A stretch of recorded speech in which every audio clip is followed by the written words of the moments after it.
Bueno chicos, arrancamos. Buenos días. Perdón la demora, tuve un pequeño inconveniente, pero ya estamos acá. Gracias por venir, sé que es una etapa del año complicada y que rinden el lunes, así que va a ser una clase cortita. Vamos a estar, calculo, no sé si vamos a llegar una horita para que ya puedan ir a estudiar.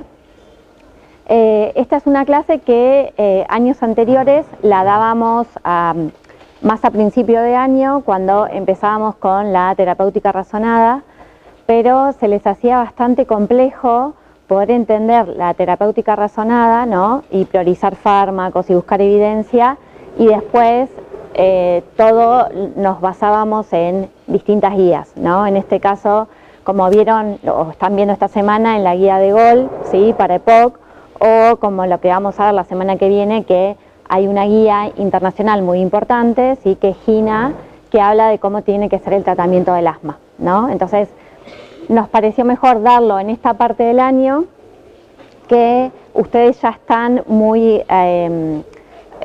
acostumbrados o ya saben, digamos, de qué se trata la terapéutica razonada. ¿Perfecto? ¿Sí? ¿Estamos bien hasta ahí? Bien. Entonces, el tema de hoy es asma bronquial, que yo calculo que ustedes ya lo vieron, ¿no? ¿Lo han visto en MIC o en SANA? ¿Sí? ¿Estamos con eso? ¿Bien? Bueno, y también muchos fármacos de las que ya estamos viendo esta semana con EPOC se repiten acá, entonces vamos a ir un poco más rápido. Primero, lo que me gustaría decirles es la definición de asma, ¿sí? Que me parece que hay 3 puntos importantes que resalto acá en negrita. Primero, que es una enfermedad inflamatoria crónica de las vías respiratorias, ¿sí? Entonces, quiero que les quede bien esta palabra, que es una enfermedad inflamatoria crónica, porque eso también me va a hablar del tratamiento que voy a utilizar, ¿sí? Y de lo que hay evidencia de lo que ayuda, digamos, o tiene eficacia para el tratamiento del asma. Entonces, es una enfermedad inflamatoria crónica que produce una hiperreactividad bronquial, bien, y que esta hiperreactividad bronquial se produce ante diferentes estímulos y que lleva a episodios de broncoespasmos reversibles, bien, ¿sí? Y que esos broncoespasmos reversibles se manifiestan clínicamente como falta de aire, ¿sí? La disnea, las sibilancias, que es algo súper típico, ¿sí? La tos, y puede haber en ocasiones dolor de pecho, ¿sí? Entonces, estamos hasta acá. Estas 3 cosas son muy importantes: inflamación crónica, hiperreactividad bronquial, ¿sí? Porque es algo característico, y el broncoespasmo, que es reversible, que como estamos viendo en esta semana con EPOC, lo que vimos, lo que ustedes ya vieron, es que hay una obstrucción al flujo, pero es permanente, no es reversible, ¿sí? En el asma tenemos que verificar que esta obstrucción al flujo es variable, irreversible, ¿sí? Es una enfermedad muy heterogénea, ¿sí? Y esto lo dice Gina también, porque tiene muy distintas formas de presentarse, ¿sí? Esto es lo típico, el paciente con sibilancias, con tos a la noche y demás, es lo típico, pero a veces se presenta de distintas maneras, ¿sí? Es una enfermedad, se ve horrible, perdón, es una enfermedad frecuente, ¿sí? Se calcula que hay unas 400 millones de personas con asma en el mundo, ¿sí? Y una prevalencia de un 4% a nivel global, y lo que se ha visto es que hay mucha variabilidad entre países, ¿sí? En China hay menos del 0,2% y en Australia hasta el 21%, ¿sí? Los 2 lugares cuando hay mucha diferencia. Y esto se piensa que hay cuestiones ambientales que estarían afectando a esta magnitud de diferencia, ¿sí? Bien, entonces, y en Argentina tenemos una prevalencia estimada del 6,4%, que es, podríamos decir que es algo medio, ¿sí? el diagnóstico de asma o personas con asma está cada vez, se diagnostican más personas, ¿sí? A medida que pasa el tiempo hay más personas con diagnóstico de asma en los últimos años. Y una particularidad que pasó con el asma es que en los últimos 30 años, es un dato muy duro, muy fuerte, que bajó la mortalidad en asma un 27%, ¿sí? Este es un valor muy importante y esto coincide con la introducción de los corticoides inhalados, ¿bien? Entonces, se ve este descenso tan importante de la mortalidad cuando se introducen los corticoides inhalados, ¿sí? Bien. Y otra cosa también importante es que hay mucha diferencia entre países, ¿no? Si bien la mortalidad bajó, hay países, mucha diferencia entre países desarrollados y países pobres, ¿sí? La mortalidad sigue siendo alta, como todo, ¿no? La desigualdad obviamente nos afecta a la salud. ¿Cuál es el diagnóstico de asma? El diagnóstico de asma es como, en un mundo ideal, ¿sí? Yo tengo la sospecha de un paciente que se presenta con sibilancias, con tos y con opresión y demás, con disnea, y yo indico una espirometría, ¿sí? Indico la espirometría, ahí calcula, ¿se acuerdan? Es lo mismo que vimos en EPOC o que están viendo ahora. Se calcula el volumen expirado forzado, ¿sí? En el primer segundo, sobre la capacidad vital forzada, ¿sí? Y eso me da un índice que me habla que hay una obstrucción al flujo aéreo. Ese índice tiene que ser menor a 0,7, ¿sí? Acuérdense de este valorcito porque generalmente se suele preguntar, ¿sí? Con esto teníamos el diagnóstico de EPOC, ¿sí? Lo que vieron esta semana. Pero ¿qué pasa en asma? Se le hace una prueba broncodilatadora y estas variables cambian, ¿sí? Entonces, el volumen expirado forzado en el primer segundo aumenta un 12% o más, ¿sí? O lo que equivale a mayor a 200 mililitros, ¿sí? Y eso, o sea, yo al paciente le hago la prueba con broncodilatador y se produce este cambio, ¿sí? En estas variables, ¿se entiende? ¿Sí? Y ya tengo el diagnóstico de asma. Esto es, como les decía, en un mundo ideal, pero es muy difícil llegar al diagnóstico tan rápidamente. Generalmente el paciente se presenta de otra manera. Hay una cuestión acá que lo ponen, yo se lo puse porque esto lo tienen en la Biblia, o sea, no se preocupen si no se ve. ¿Qué pasa si la prueba broncodilatadora me da negativo? ¿Sí? Y ahí lo que propone esta guía es hacer el aire, digamos, expirado de óxido nítrico, que acá en Argentina, hasta lo que yo sé, no tenemos acceso a eso, ¿sí? Entonces, lo que se hace acá cuando la prueba da negativa es se tratan de buscar otras causas o se repite, se deja pasar un poco el tiempo y se repite nuevamente la prueba o se le da a la persona un aparatito que no sé si alguna vez lo vieron o lo han escuchado, que es el pico-flujo, flujo-pico. Es un aparatito donde la persona tiene que soplar en ese aparatito y calcula el volumen y ahí puede ver la variabilidad después de ponerse el broncodilatador, ¿sí? Bien. Y lo que suele pasar es que el paciente, uno le hace la espirometría y tiene un patrón normal, no hay obstrucción al flujo. Esto es muy frecuente de encontrar. ¿Por qué pasa esto? Porque el paciente generalmente tuvo un episodio, ¿sí? Consultó a la guardia o consultó a una demanda y le dieron corticoides inhalados. Entonces esto aumenta, o sea, mejora la capacidad pulmonar y la prueba te da negativa, ¿sí? Entonces lo que se dice es, si vos tenés el antecedente de una persona que viene que está usando o que usó corticoides inhalados, que dejes pasar un tiempo, ¿sí? Sin corticoides inhalados. Obviamente no se le va a dejar a la persona que esté con síntomas y, no, che, aguantá que quiero que hagas la prueba. ¿no? Cosas coherentes. O si está con corticoides inhalados, se empieza a disminuir la dosis hasta llegar a una dosis donde tenga muy poquitos síntomas y ahí se repite la prueba. ¿Sí? ¿Se entiende? ¿Bien? ¿Estamos? Ok. Pero yo les pongo todo esto para decirles que no es tan fácil muchas veces hacer el diagnóstico. Lo ideal es hacer la espirometría, después de la prueba broncodilatadora aumenta el volumen expirado, pero generalmente no es tan fácil. ¿Cómo es la evolución de la enfermedad? La enfermedad, como decíamos, es una enfermedad inflamatoria crónica, lo que llamamos crónica, que cursa con exacerbaciones, ¿sí? Esto es lo típico de que tenemos del asma.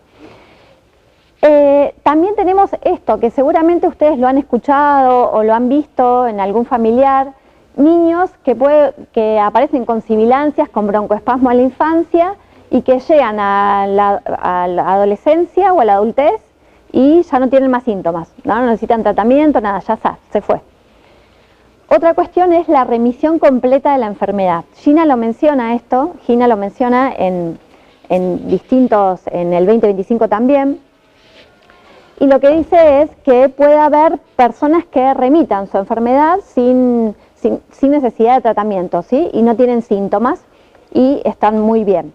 Lo que habla Gina es como de una remisión, pero no habla de curación, digamos, como que siempre eso estaría latente ante algún episodio, digamos. Esto se ha visto mucho, por ejemplo, personas que han tenido COVID, que tuvieron muchos años sin síntomas, sin tratamiento, pero a pasar el COVID empezaron a tener como otra vez síntomas de asma, ¿sí?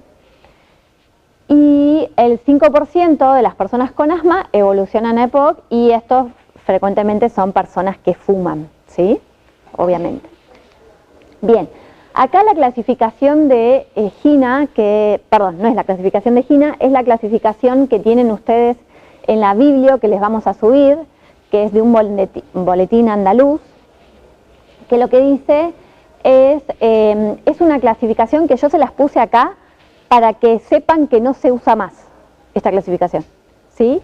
No se divide más el asma en intermitente y persistente. No sé si ustedes lo han visto así, quizás años anteriores y demás, pero ya este tipo de clasificación no va más, ¿sí? Hoy por hoy lo que se hace es una clasificación que es retrospectiva, porque uno clasifica al tipo de asma de acuerdo a el tratamiento que tiene el paciente instalado, ¿sí? Y que le funciona. Entonces, generalmente se dice que es un asma leve cuando utiliza los primeros escalones de tratamiento, el escalón 1 y 2, que ahora lo vamos a ver al final. Moderada cuando tiene que usar el escalón 3 o 4 y grave cuando tiene que usar el escalón 5, ¿sí? Bien, ahora lo vamos a ver igualmente al final el cuadro de tratamiento que propone Gina, ¿sí? Y después está esto para evaluar si el asma está controlada o no, que también esto generalmente a veces se tiene como referencia, pero es muy difícil clínicamente acordarse de todos los puntitos del cuadro, ¿sí? Entonces es como que ahora hay parámetros un poco más sencillos, ¿no? De los síntomas que tiene el paciente a la noche, durante el día, ¿sí? La función pulmonar, y más o menos con eso, si funciona el tratamiento, se va clasificando en base a eso. ¿Se entiende? ¿Sí? Si alguno quiere darme un mate, lo acepto con gusto.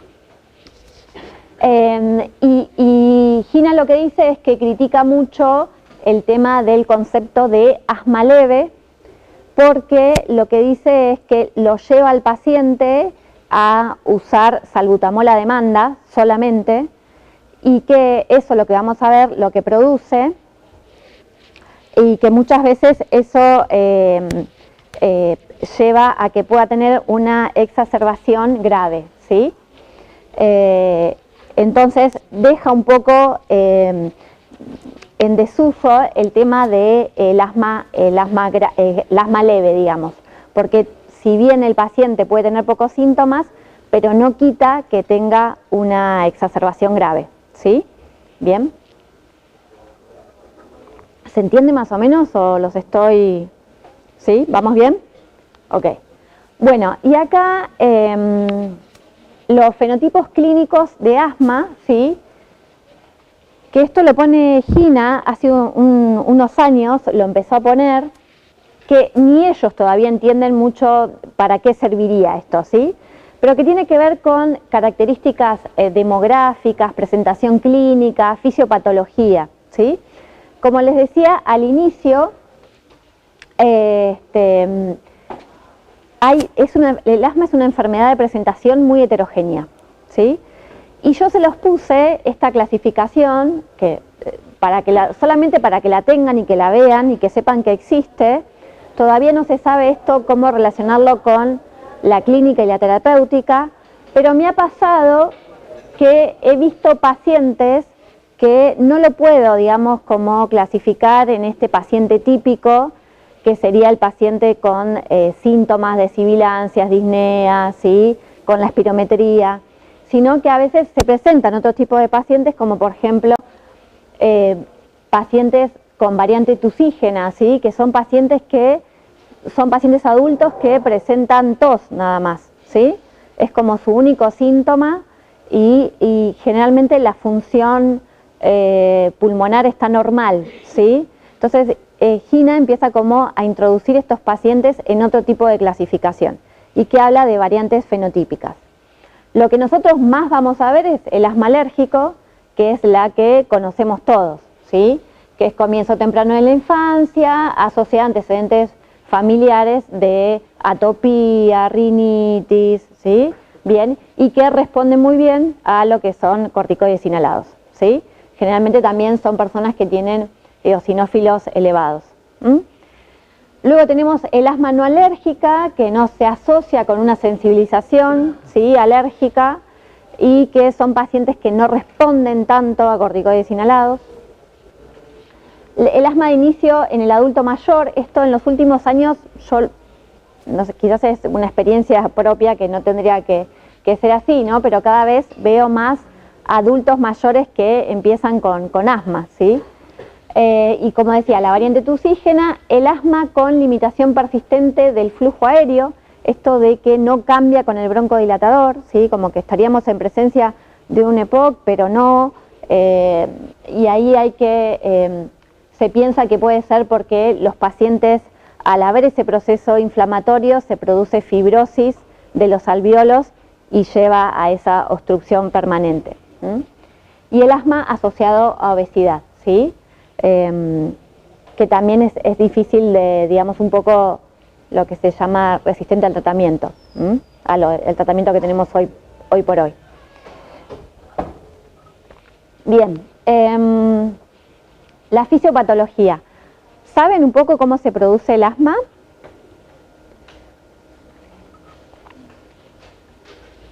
¿No? Tenía entendido que era esto de la alergia, del desequilibrio entre Sí. los eosinófilos. Gracias. Sí. Básicamente, como decíamos, lo más típico es encontrar como un proceso de atopía, de alergia, ¿no? Y también lo que podemos ver es las distintas células que intervienen, que son todas células de procesos inflamatorios, ¿no? Que ya hemos visto en otros TPs. Entonces, lo que básicamente, para entender un poquito después cuál va a ser el tratamiento, nosotros tenemos un alérgeno, ¿sí? Que estamos expuestos todo el tiempo a distintos alérgenos, pero en las personas que van a tener una cierta predisposición, van a estar las células dendríticas que van a procesar ese alérgeno y se lo van a presentar a las células CD4, ¿sí? Bien, y que las células CD4 se van a diferenciar a células TH2, ¿sí? Estas células TH2, ¿me siguen hasta acá? ¿Sí?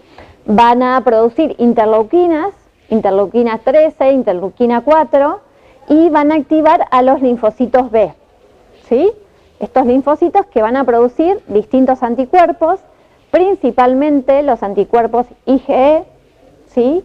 Y estos anticuerpos IgE se van a sumar a distintas células que pueden ser basófilos y mastocitos, y los mastocitos producen una desgranulación que producen histamina, prostaglandinas, cisleucotrienos, que van a producir broncoconstricción, hiperreactividad y remodelación. ¿Sí? ¿Estamos hasta acá? Entonces, esto es lo que va a producir la hiperreactividad bronquial, el broncoespasmo, ¿sí? Y todos los síntomas que se producen. ¿Estamos? ¿Sí? Es importante esto para que después veamos a dónde vamos a actuar. ¿A ustedes qué les parece? ¿Dónde tendrían que actuar los fármacos?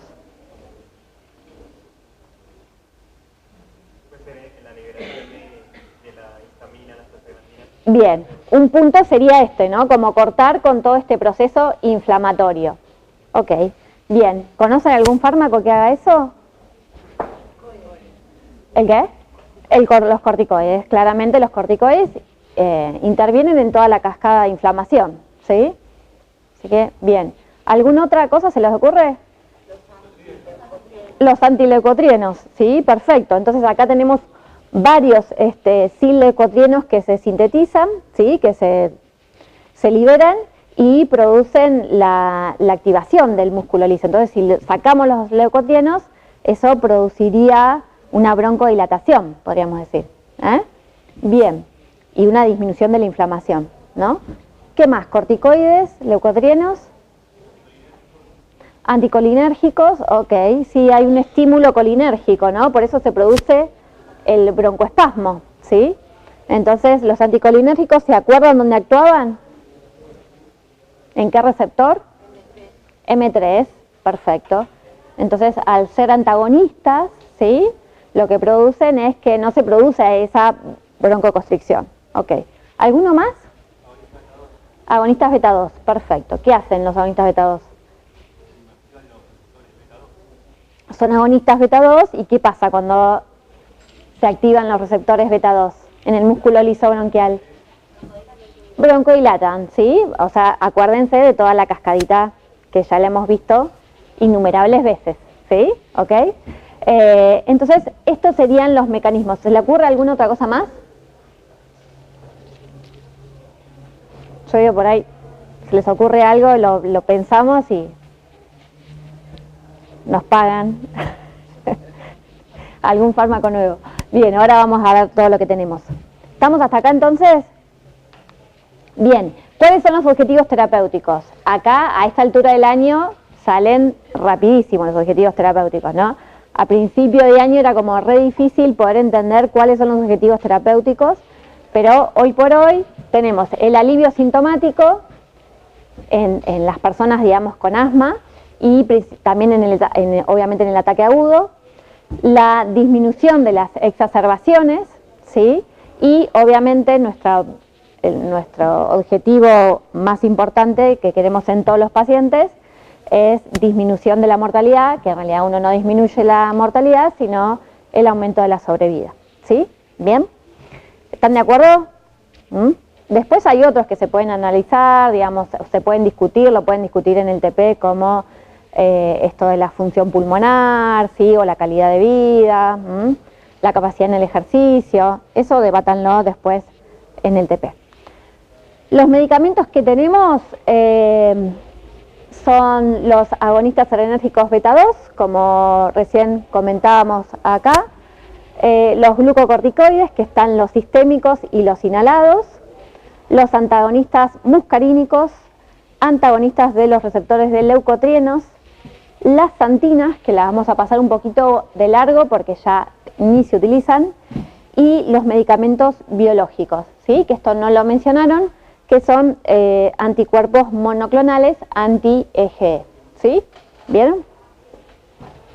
Muy bien, esto lo tienen en el TP. ¿Cuál es el tratamiento no farmacológico que tenemos para asma? ¿Sí? Y es muy importante, digamos, una de las cosas más importantes que tenemos en tratamiento no farmacológico es la educación sobre la enfermedad del paciente, ¿sí? Como ¿Cómo es la evolución de su enfermedad? ¿Qué cosas pueden exacerbar su enfermedad? ¿Sí? ¿Qué tiene que tener cuidado? ¿Cuándo tiene que concurrir a la guardia? ¿Cuándo él lo puede manejar en su casa? ¿Sí? ¿Cómo es la medicación? Lo importante es si está tomando medicación de mantenimiento, ¿por qué es importante que la tome? ¿Por qué es importante que se vuelva a controlar cada tantos meses? ¿Sí? Es muy importante la educación al paciente y a la familia. Después, cómo tendría que ser el tema de evitar las alfombras cuando se pueda, evitar el tema de esto de los peluchitos, algunas cuestiones que tienen que ver con el humo, ¿sí? Eso, dejarlo bien en claro. El tema del cambio de temperatura bruscamente, por ejemplo en invierno estar en un lugar muy calefaccionado y salir al frío, eso provoca la broncoconstricción, ¿sí? Entonces, advertir de eso, ventilar los ambientes. Una cosa muy importante es los pacientes con asma tienen que dejar de fumar, ¿sí? Obviamente esto empeora su enfermedad y los lleva a que tengan más predisposición de tener EPOC, ¿sí? Y evitar el humo ambiental, que eso es muy difícil. A veces hay pacientes que desarrollan determinados trabajos no pueden evitar esa contaminación ambiental, ¿no?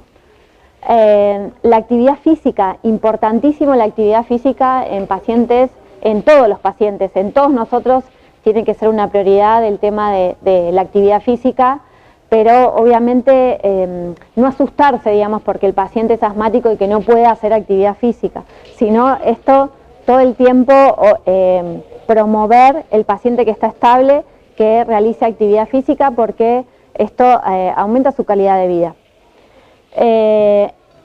Evitar la exposición a alérgenos, como decíamos. Ejercicios de respiración, hay estudios re lindos sobre esto, son muy poquitos, donde lo que dicen es que aumentan el volumen expirado forzado, ¿sí? Con ejercicios de respiración y que aumentan su calidad de vida. Hay videos muy viejos de personas que enseñaban cuando el paciente le empezaba a faltar el aire, cómo tenía que respirar, cómo se tenía que tranquilizar, realmente muy muy interesante. Y como todo también, digamos, lo que siempre proponemos para todas las personas es tratar de tener una alimentación saludable, ¿sí? Lo más saludable que uno pueda en este mundo que vivimos, ¿sí? Con el acceso a lo más saludable que tengamos. Y lo que pone Gina, también que es interesante, es el aumento, pone específicamente el aumento de frutas y verduras, ¿sí? Como que esto mejora mucho, es una recomendación que tiene. Bien, ¿vamos? ¿Hasta acá? ¿Sí? Bueno, voy con Gonzalo, que lo tengo más cerca. Vías de administración. Acá tenemos una cosa que es muy buena, que no la hemos visto hasta ahora, pero que es una vía de administración distinta, que es la vía inhalatoria, ¿no? Que tiene sus beneficios porque ayuda mucho a disminuir las dosis, ¿sí? De los fármacos y que esto lo que produce es menos efectos adversos. Y que esta medicación sigue siendo eficaz. Pero tiene una contra, es que el paciente, para que tenga un buen control de su asma, tiene que tener una buena técnica de inhalación, ¿no? Entonces, lo que pasa, no sé si la llegan de ver, la figura es que puede hacer el paciente, puede hacer cualquier cosa. El otro día yo veía un seminario creo que era de Ariel y Sabrina, donde le decía, bueno, ustedes conocen una serie que se llama Doctor House, pero ustedes no la conocen, digamos, porque, o sea, los que tenemos 40 para arriba la conocemos, pero ustedes que son chicos, bueno, ya la conocen. Pero ustedes que son chicos no tienen idea de quién es Doctor House, pero hay un capítulo donde, ¿sí? Que ponen el puff, se lo pone como perfume. Esa es una exageración, ¿sí? Pero realmente el paciente a veces uno le pide que en el consultorio realice la técnica inhalatoria y el paciente realmente hace cualquier cosa, no de ponérselo como perfume, pero sí, ya está, ¿no? Bueno, y tiene toda una técnica, entonces es importante que nosotros la sepamos para enseñárselo al paciente, ¿sí? En la Biblia tienen lo tienen también en EPOC, que habla de todos los dispositivos que existen. Acá en Argentina no tenemos tantos como España, pero son muy parecidos, y tienen un QR donde pueden escanear el QR y les dicen cómo se tienen que hacer la técnica inhalatoria, ¿sí? Eso es interesante. Yo acá puse un video de que es el inhalador presurizado, el que conocen, seguramente lo han visto, ¿no? Que habla de cómo es la técnica, ¿sí? A ver si se reproduce. Esto lo tienen igualmente en la Biblia, ¿sí? No sé por qué. Habla como una ardillita. No sé por qué está en reproducción rápida.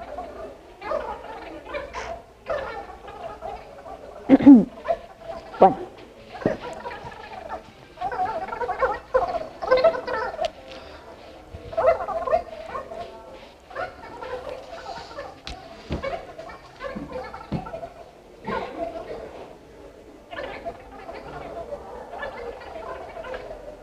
Bueno.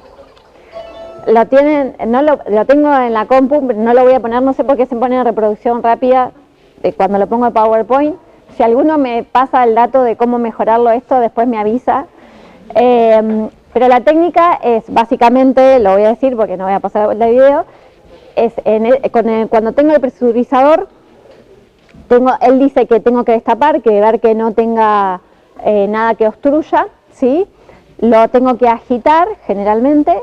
Voy a sacar todo el aire, voy a poner el presurizador en mi boca, no mordiendo, sino con los labios, y cuando voy a aspirar, ¿sí? También tengo que apretar. Entonces, esta es una de las técnicas más difíciles, coincidir cuando aspiro que presionar el apetito, ¿sí?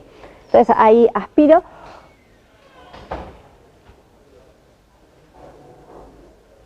Y tengo que retener, ¿sí? Después saco el aire por nariz, tengo que retener aproximadamente entre 5 y 10 segundos. Esto es importante, ¿sí? Porque es importante la cantidad de medicación que me va a llegar, ¿bien? ¿Se entendió más o menos con el rapidito, la ardillita y con lo que yo dije? Chicos, esto es muy importante, ¿sí? Y yo se los pregunto en el final, digamos, ¿cómo es la técnica para cuando le quieren dar tratamiento a un paciente con que van a iniciar un tratamiento inhalatorio, ¿sí? Así que véanlo, repásenlo, háganlo ustedes en su casa, porque es muy importante. Sí. Entre 5 a 10 segundos, ¿sí? Yo le decís al paciente que vaya con... Porque uno generalmente está ansioso también. Entonces y quiere largar, pero no, que trate de contener, ¿sí? Por eso hay que repetirlos varias veces, ¿sí? Bien. Muy bien. Empezamos con los fármacos, ¿sí? Vamos rapidito, ¿eh? ¿Están bien? ¿Sí? Bien. Vamos a verlo rápido porque ya lo vieron en EPOC y empezamos con los agonistas beta 2 de acción corta, que se llaman SABA, ¿sí? Eran los fármacos en su momento, ¿no? Como que era el paciente con asma tenía el salbutamol, ¿sí? Característicamente el mayor se usa es el salbutamol, que lo que decíamos es que es un agonista de los receptores beta 2, ¿se acuerdan? Proteína GS, adenilato ciclasa, AMP cíclico, proteína quinasa A, inactivación de la quinasa de cadena liviana de miosina, broncodilatación. ¿Estamos? ¿Sí? Bien. Lo que producían estos era la broncodilatación, lo que producen son broncodilatación y por eso hace muchos años eran los fármacos más usados en pacientes con asma. Son pacientes que se dan fármacos que se dan por vía inhalatoria y que aproximadamente accede al parénquima pulmonar entre un 10 y un 12% de la medicación. El resto se va a tubo digestivo, ¿sí? Existe la vía oral. Ayer hablamos con Virginia que ella se le había dado a su hijo, el salbutamol en jarabe, ¿no? Pero hoy por hoy ya no se usa más, ¿sí? No existe más esa vía de administración, la vía oral. Tiene un comienzo de acción de 2 a 5 minutos, por eso el paciente lo llevaba siempre consigo cuando empezaba a tener síntomas, se hacía el PAF y actuaba rápidamente, y la duración es de 3 a 6 horas, muy variable, ¿sí? Que produce esa broncodilatación. ¿Bien? A ver, siempre fueron la panacea hasta que hubo un cambio muy radical en GINA en el 2019, ¿sí? Donde lo que se vio es que era que los pacientes que usaban más de 3 envases al año se asoció a un aumento de las exacerbaciones, y los pacientes que usaban más de 12 envases por año se asoció a un aumento de la mortalidad, ¿sí? Entonces empezaron a ver como alertas rojas, es decir, el paciente no puede estar solamente con salbutamol para tratar su asma, ¿sí? Y a partir de eso, en el 2019, GINA cambia sus escalones de tratamiento rápidamente, digamos, ¿no? Y ahora lo vamos a ver qué es lo que propone y cuáles son los estudios que avalan este cambio, ¿sí? De sacar, tratar de sacar de usar el salbutamol a demanda. Los efectos adversos que producen son en temblor muscular, ¿sí? Claramente al ser un agonista beta 2 y dependiendo la dosis pierde su selectividad. Produce taquicardia, palpitaciones, porque nosotros en el corazón recuerdan que tenemos receptores beta, principalmente receptores beta 1. Arritmias, sí, por este aumento de la taquicardia, pero también porque produce una hipopotasemia, ¿sí? En dosis elevadas estoy hablando, ¿sí? Y produce inquietud, ¿sí? Al ser un agonista beta 2 va a producir inquietud, ¿bien? ¿Cuál es la eficacia de los SABA en general? ¿Sí? Es el alivio sintomático. Claramente, para cuando tenemos una exacerbación, una crisis asmática, para disminuir los síntomas, ¿no? de falta de aire, de broncoespasmo y demás, de sibilancias, lo que se usa es el salbutamol. Se puede utilizar a demanda, pero GINA lo pone como una alternativa. Y profilaxis también sintomática antes del ejercicio, ¿sí? Esto está demostrado que los pacientes, porque el ejercicio produce una broncoconstricción, ¿sí? Pero se le aconseja al paciente antes de hacer actividad física de 10 a 15 minutos hacerse un puff, ¿sí? Bien. Y después tenemos los beta 2 agonistas de acción prolongada que se llaman LABA, ¿sí? Tenemos el salmeterol, formoterol, bilanterol, hay otros más, ¿sí? Pero nosotros el que más le vamos a hablar es del formoterol, ¿sí? El mecanismo de acción obviamente es igual que el SABA, pero lo que hay una alteración, o sea, una modificación en la molécula, que el tiempo de duración sea de 12 a 24 horas, ¿sí? Y el comienzo de acción es en general de 15 a 30 minutos, salvo el formoterol que empieza de 3 a 5 minutos, igual que el SABA, ¿sí? Bien, igual que el salbutamol. Entonces, por eso también se puede usar a demanda combinado con corticoides inhalados, ¿sí? Ahora en un cachito. En asma, ahora vamos a ver por qué, se utilizan preparados a dosis fija. Entonces lo que ustedes van a ver generalmente es budesonide, que es un corticoide inhalado, con formoterol, fluticasona con salmeterol, fluticasona con bilanterol, ¿sí? Esas son algunas combinaciones que pueden ver. ¿Estamos? ¿Sí? ¿Cuál es la eficacia? A ver, reducen la tasa de exacerbaciones del asma en un 26%, ¿sí? Estos los LABA. Pero esto se ha visto cuando se asocian a corticoides inhalados, ¿sí? Entonces, solo podemos decir que tienen eficacia para disminuir las exacerbaciones cuando están usándose con corticoides inhalados, ¿sí? Y solos no se usan. En asma, solos no se usan. ¿Por qué? Porque se hizo un estudio hace muchos años, en el 2006, donde se utilizó salmeterol versus placebo en pacientes que tenían un tratamiento estándar. Digamos, como que no se sabía, podía estar el paciente con corticoides inhalados o con salbutamol y demás, y se le agregó salmeterol. Y lo que se vio que en un subgrupo de pacientes que estaban con salmeterol aumentó la mortalidad. Entonces eso se declaró una advertencia donde nunca los LABA tienen que usarse solos en asma, ¿sí? Porque aumentarían la mortalidad, ¿ok? ¿Sí? Si bien es un estudio muy viejito, pero quedó esta cuestión ahí, ¿sí? Siempre se usan en asma combinados con corticoides inhalados. ¿Estamos, chicos, hasta acá? ¿Sí? Y que esto ha demostrado que con los corticoides inhalados disminuyen las exacerbaciones. Bien.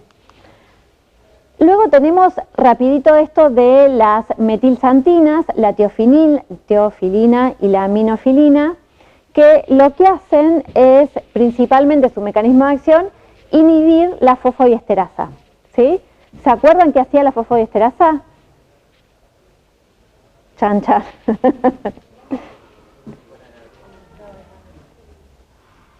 Claro, o sea, lo que metabolizaba el AMP cíclico, ¿no? Entonces lo metabolizaba y teníamos menos cantidad de AMP cíclico, por lo tanto inactivaba todo lo que hacía la activación de la proteína GS, ¿se acuerdan? ¿Vamos hasta ahí? ¿Sí? Entonces lo que hace al inhibir esta enzima que degrada el AMP cíclico, tengo más cantidad de AMP cíclico y por lo tanto voy a tener más broncodilatación. ¿Vamos hasta acá? ¿Sí? Además de eso, antagoniza los receptores de adenosina y disminuye la liberación de interleuquina 10 y tiene efecto en algunos genes que tienen que ver con el tema de la inflamación, ¿sí? Pero su principal función es inhibir la fosfodiesterasa, ¿ok? Son medicamentos que ya no se utilizan más, comúnmente, porque tienen un estrecho margen terapéutico. ¿Se acuerdan de eso? ¿Sí? Y tenemos la teofilina, que es por vía oral, y la aminofilina, que es por vía intravenosa. Esto se utilizaba mucho en las crisis asmáticas severas en guardias. Y la eficacia tiene como algunas, en su momento, porque ya no se estudian más tampoco, mejoría de síntomas nocturnas y leve mejoría del asma leve, ¿sí? Pero muy, muy poquito. Muy viejito es esto. Como efectos adversos tenemos náuseas, vómitos, dolor de cabeza y los más graves como arritmia cardíaca y convulsiones. Esto lo paso rápido porque ya no se usan. Luego tenemos los antagonistas de receptores muscarínicos, el hipertropio, que es el SAMA, y el tiotropio, que es el LAMA, ¿sí? Que es de acción prolongada, que lo vimos en EPOC y lo que decíamos recién. Lo que hacen son antagonistas de receptores muscarínicos, por lo tanto de los M3, y inhibe toda la cascada que me va a producir la broncoconstricción, ¿sí? Son por vía inhalatoria, tienen un inicio de acción de 30 a 60 minutos y tienen una duración de 6 horas, ¿sí? El tiotropio dura mucho más, que acá no lo puse. Los efectos adversos, como ya vimos, sabor amargo, boca seca y visión borrosa, ¿sí? Los efectos antimuscarínicos no son tantos, ¿por qué? Por la vía inhalatoria, ¿sí? Pero igual están presentes y si sube mucho la dosis, también, ¿sí? Puedo tener por vía sistémica. Esto lo que han demostrado, si bien vieron que lo analizamos o lo van a analizar ahora cuando estamos viendo EPOC, que tienen una evidencia bastante contundente en EPOC, pero en asma no. Los antimuscarínicos son menos efectivos que los beta 2 usados en crisis asmática, ¿sí? Sí, cuando se adhieren a beta 2 en exacerbaciones o en crisis asmáticas, mejoran, aumentan, digamos, el tiempo de broncodilatación, pero no tienen mucho. Y quedó esta duda si el tiotropio disminuye exacerbaciones, porque se hizo un estudio de pacientes asmáticos que se les agregó tiotropio, pero estaban con corticoides inhalados, ¿sí? Ya de base. Entonces no está claro bien cuál es su función. Puede ser que disminuya el tiotropio de las exacerbaciones, puede ser, pero todavía no hay una evidencia contundente de esto, ¿sí? Muy bien. Y ahora llegamos a la estrella de asma, ¿sí? Que revolucionó todo, digamos, que son los corticoides inhalados. Antes se usaban los corticoides por vía sistémica en pacientes con asma, pero ustedes ya saben de todos los efectos que producen los corticoides sistémicos por vía oral, todos los efectos adversos que producen. Tenemos budesonide, beclometasona y fluticasona. Lo que más vamos a ver nosotros es budesonide y lo que más se utiliza acá es fluticasona y budesonide. En Argentina se utilizan esos dos principalmente. El mecanismo de acción es, como decíamos, que interfiere en todo lo que es la cascada de la inflamación, ¿sí? Y también lo que hace es revierte en la tolerancia a los beta 2, esto que hablamos, ayer lo hablamos nosotros en el TP, ¿sí? Hace que los receptores no se invaginen de los beta 2, sino que estén ahí presentes, entonces produce una broncodilatación más prolongada. Se dan obviamente por vía inhalatoria, gran parte, como decíamos, de lo que no llega va a sistema digestivo, y tenemos distintas dosis, bajas, medias y altas de budesonide, y tenemos de fluticasona, que esto se cambió, Engina lo cambia este año, y antes se dividía en dosis bajas y medias y altas, y ahora pone dosis bajas medias menor a 100 microgramos, ¿sí?, al día, y dosis medias altas mayor a 200 microgramos, ¿sí? Esto para evitar un poquito la exposición a altas dosis de corticoides, ¿sí? A pesar de que sean inhalados, también van a tener sus efectos adversos. Los efectos adversos van a ser locales y sistémicos. Los principales son los locales, ¿sí? Esto se lo tienen que acordar, digamos. El tema de la disfonía, el que todo el tiempo haya la medicación a nivel de la orofaringe, hace que empiecen a cambiar algunos músculos de la laringe, ¿sí? Eso puede producir disfonía, candidiasis oral y tos, ¿sí?, contrariamente a lo que uno quiere que no pase. Por eso es indispensable, no sé si indispensable, pero ayuda mucho el uso de espaciador, ¿sí?, o aerocámara en los chicos. Y una cosa muy importante que le tienen que decir al paciente cada vez que ustedes dan un corticoide inhalado, que luego de que se haga el puff, se enjuague la boca. Eso es algo sumamente sencillo y disminuye mucho estos efectos adversos, ¿no? Que se lave la boca, que se lave los dientes, lo que quiera, pero que se enjuague la boca, porque así sacamos toda la medicación que tiene, ¿sí? Y los sistémicos son que puede ser que produzca alteraciones a nivel del metabolismo óseo, una disminución de la densidad mineral ósea, inhibición del eje, ¿sí?, retraso del crecimiento y oculares. Esto realmente se da cuando se utilizan dosis altas de corticoides inhalados, ¿sí? Bien. Bueno, ¿cuál es la eficacia que tienen demostrado los corticoides inhalados? Son los fármacos superiores al resto, ¿sí? Entonces van a disminuir síntomas, van a disminuir exacerbaciones y van a producir una mejoría de la función pulmonar.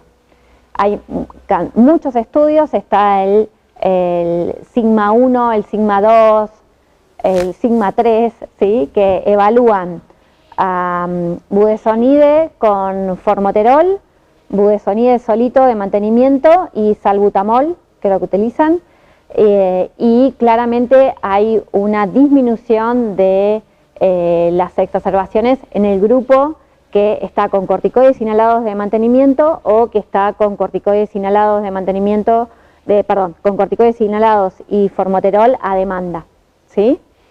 Se ve que hay una disminución de las exacerbaciones.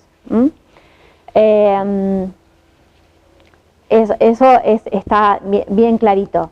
Y el tema también de que la disminución de la mortalidad. Cuando empecé la clase comentaba esto, ¿no? Que son fármacos que cuando se introdujeron disminuyó muchísimo la mortalidad por asma, ¿sí? Y acá se hizo distintos estudios, que fue en el 2000, donde son estudios observacionales, no son ensayos clínicos, ¿sí? Porque los ensayos clínicos duran aproximadamente 2-3 años y que el evento de muerte por asma es rarísimo. Entonces yo no lo puedo evaluar, tengo que hacerlo a través de estudios observacionales. ¿Se entiende? Entonces lo que se estudió es cuántos paquetitos, cuántos presurizadores se usaban de corticoides inhalados, y a medida que la población usaba más corticoides inhalados, en población asmática, ¿no? Disminuía la mortalidad, ¿sí? ¿Se ve? A mayor utilización de corticoides inhalados disminuye la mortalidad por asma. Entonces podríamos decir que los corticoides inhalados disminuyen la mortalidad por asma en estudios observacionales, ¿sí? ¿Estamos? ¿Se entiende? Bien. Bueno, y acá tenemos los antileucotrienos. Ya vamos terminando, los antileucotrienos lo que tienen es, son medicamentos, podríamos decir, relativamente nuevos a comparación de los que venimos viendo, y el mecanismo de acción es que son antagonistas de los receptores de cis-leucotrieno, ¿sí? Que veíamos que se degradaban esos compuestos y que producían todo ese proceso inflamatorio y broncoconstricción, o hay otros que lo que producen es inhiben la lipoxigenasa, que ustedes se acuerdan que era esta enzima que producía los leucotrienos, ¿sí? Bien. Y tenemos principalmente, el más conocido es el Montelukast, ¿sí? Que seguramente ustedes lo han escuchado en Sana, y también está el Zafirlukast, ¿sí? Acá el más conocido en Argentina es el Montelukast. ¿Cuál es la eficacia que tienen estos fármacos? Es que disminuyen los síntomas, sí, disminuyen los síntomas y disminuyen exacerbaciones, ¿sí? Podríamos decir que estos fármacos disminuyen exacerbaciones, pero comparado con placebo, ¿sí? Cuando se lo compara con corticoides inhalados, ¿sí? No se quiso hacer mucho igual esa comparación, pero cuando se compara con corticoides inhalados, gana por goleada los corticoides inhalados en disminuir exacerbaciones, ¿sí? Entonces, se tendría que utilizar como de reserva para pacientes, para bajar un poco la dosis de corticoides inhalados si tengo dosis muy altas, ¿sí? Y demás. Ustedes lo van a ver que estos fármacos hoy por hoy se utilizan muchísimo, principalmente en la infancia, y digamos no tiene mucha evidencia que sean superiores por lejos a los corticoides inhalados, ¿sí? Bien, ¿cuáles son los efectos adversos de estos fármacos? Son vasculitis de Schwarz-Strauss, ¿sí? Conocidísima por todos, nunca la vi en mi vida, elevación de enzimas hepáticas, ¿sí? Y disfunción hepática. Y hay una alerta de seguridad que se ha hecho con estos fármacos de problemas psiquiátricos, de que aumenta la ideación suicida, ¿sí? Tranqui, así como, bueno, para tener en cuenta, ¿sí? Así que tengamos un poco de precaución con estos fármacos. Si bien es algo que es un evento rarísimo, pero el alerta está. Bien, medicamentos biológicos, anticuerpos monoclonales, omalizumab, que lo que hace es bloquea la unión de IgE de los receptores a los receptores de IgE de los mastocitos, ¿sí? Vieron que se producía la desgranulización de los mastocitos. Al inhibir esto no se produciría todo ese fenómeno y por lo tanto elimina la activación del alérgeno, ¿no? Se dan por vía subcutánea, es una inyección que se da generalmente una vez por mes. El paciente tiene que estar controlado unas horas una vez que se produce la inyección. ¿Por qué? Porque tenemos que ver si no se produce su efecto adverso más peligroso, que es la anafilaxia, ¿sí? Entonces el paciente, cada vez que se va a colocar la inyección, tiene que estar controlado. Es un evento muy raro, pero suele ocurrir en las primeras 2 horas, por eso tiene que quedarse controlado. Tiene una vida media de 26 días, por eso se da cada una vez por mes generalmente.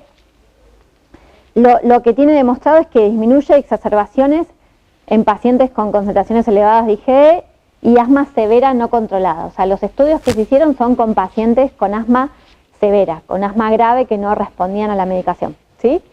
Son medicamentos obviamente de reserva y de uso del especialista. Nada, pero para que sepan que existe, ¿sí? Bien, tiene algunos efectos locales, como puede ser eritema, dolor, ¿no?, en la zona de aplicación, y aumento del riesgo de cáncer, que se requieren más estudios también, así, tranquilos, vamos, así con efectos adversos que nada, tranquis. Bueno, y acá le pongo una imagen que no se ve nada, que yo después se las voy a pasar. Igual es una imagen que lo saqué de GINA 2025, que está como media, tiene derecho de autor y qué sé yo. Ustedes hagan caso omiso a eso. Y que les dice, dependiendo cómo venga el paciente, es el tratamiento que GINA propone, ¿no? Como que es en escalones. ¿Ustedes lo han visto esto? Díganme que sí. ¿Sí? Bien, es esto lo que propone GINA, ¿sí? El tratamiento en escalones, ¿sí?, de acuerdo a cómo se presenta el paciente.